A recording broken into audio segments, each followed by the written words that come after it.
Plain language Buddhism is Master Lu's way of explaining profound Buddhist teachings using everyday language. He explains it from the perspective of life's philosophy and uses simple examples from daily life. In plain language Buddhism, he delves into profound, high-level Buddhist theories.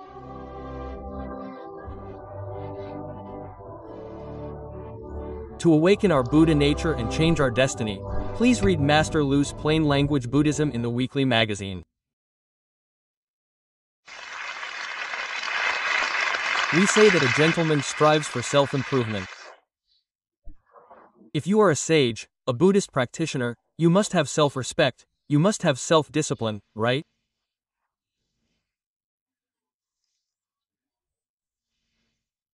Then, what does self-reliance and intelligence mean for a petty person?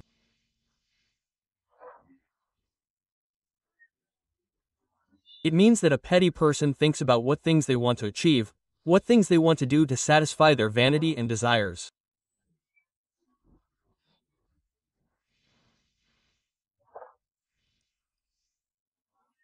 Therefore, as Buddhist practitioners, we must not be attached to anything, and we must do things that are beneficial to all sentient beings. Cultivating oneself means cultivating one's character. If a person doesn't speak truthfully, lacks morality towards others, brags and lies to everyone, and doesn't speak honestly, what kind of cultivation is that? Therefore, we must adhere to the Dharma and observe the precepts. This Dharma refers to the Dharma of Buddhism, not the laws of the human world. Adhering to the Dharma and observing the precepts means not doing what shouldn't be done. We should even avoid seeing what shouldn't be seen and hearing what shouldn't be heard. Many people cannot withstand the restraint of desires. They are very, very interested in desires. Everyone says this thing is cheap, so everyone goes to buy it, and they go too. Therefore, cultivating the mind requires insight. Only with insight can you understand.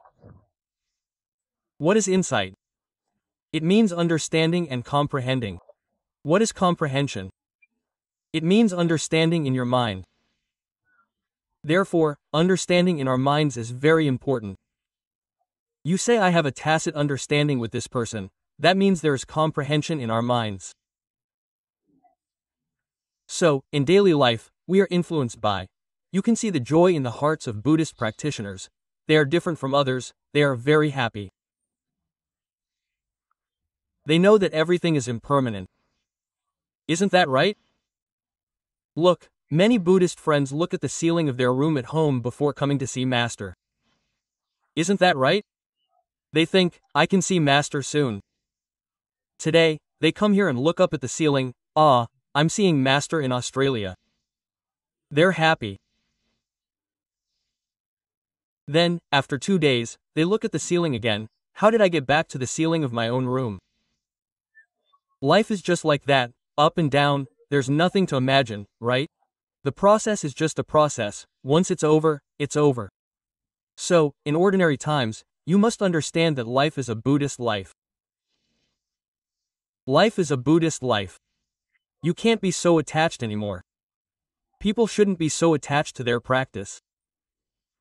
Master says, like an old ox following the path.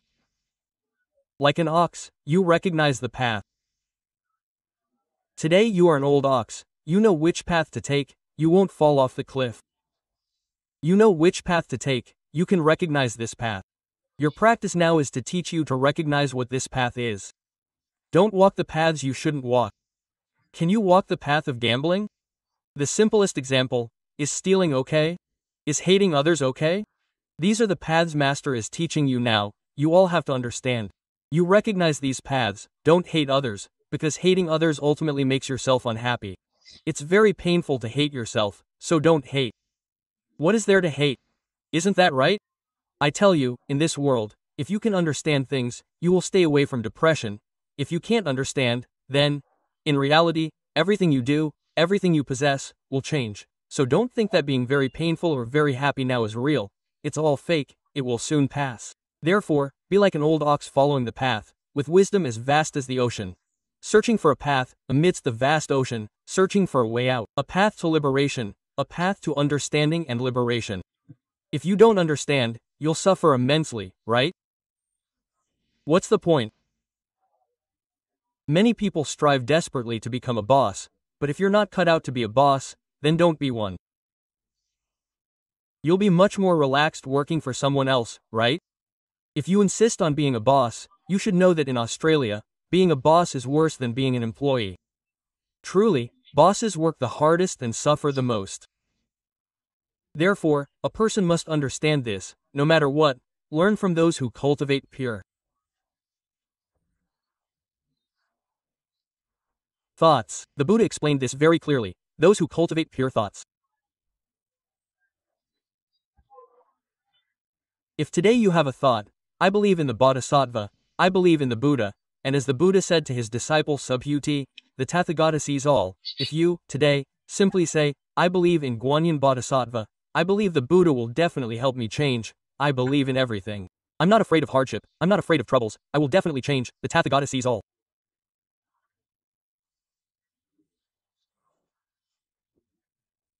Don't you understand? The Buddha sees everything, knows everything.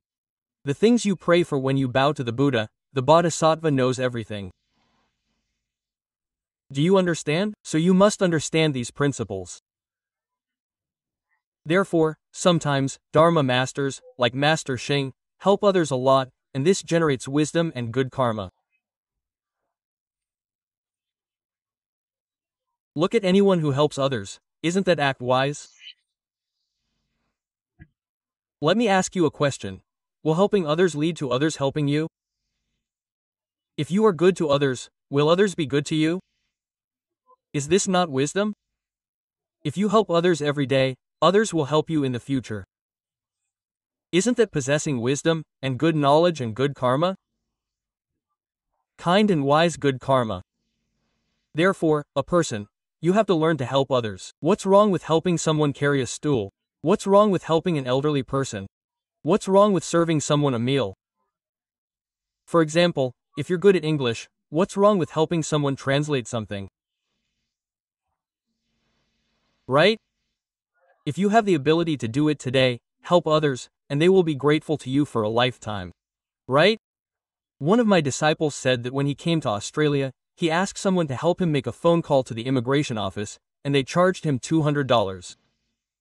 Now he's studying Buddhism, and our young Buddhist practitioners all have excellent English skills. They don't have to spend any money. Why does he receive so much help from others? Because he helps others, he studies Buddhism, and he is able to give to others, so others will reciprocate. Therefore, I hope you will study Buddhism well and help others more. What is the wisdom of giving through the Dharma? It's wisdom. So it's called the one-way Dharma gate. One way without form. What does one way away from form mean? Today, I use the wisdom of the Buddha to be a person and do things.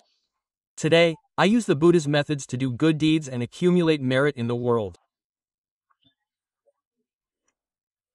Today, I use the Buddha's methods to overcome the troubles of my life. This is called the one-way Dharma gate.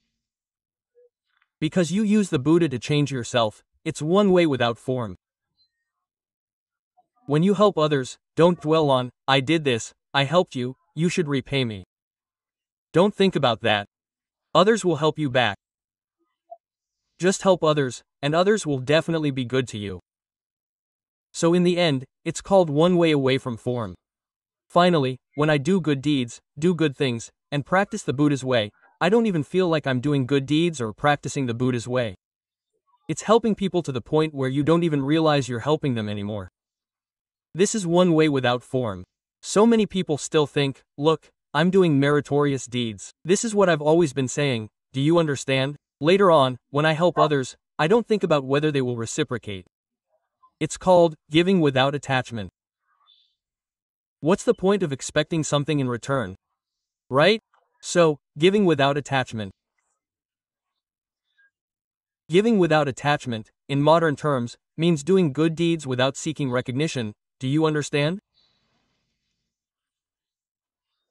Don't seek recognition. Just help people when you can. Don't regret it later, thinking, I helped them, and look how they treat me now. Many people have bad relationships because of this. They think, look, before they got married, I helped them so much, and now that they're married, they treat me like this. Actually, you should forget those things you're still holding on to. Then you'll understand.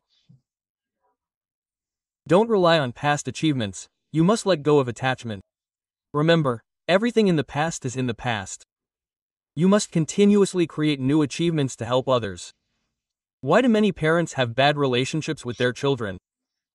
They say, you little brat, I raised you from childhood, I spent so much effort and sacrificed my life savings and my life for you, and now you treat me like this.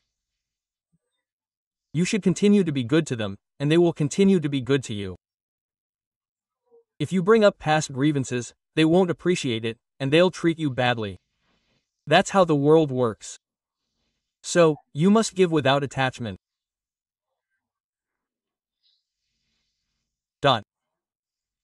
A wise Dharma master is someone who gives without attachment.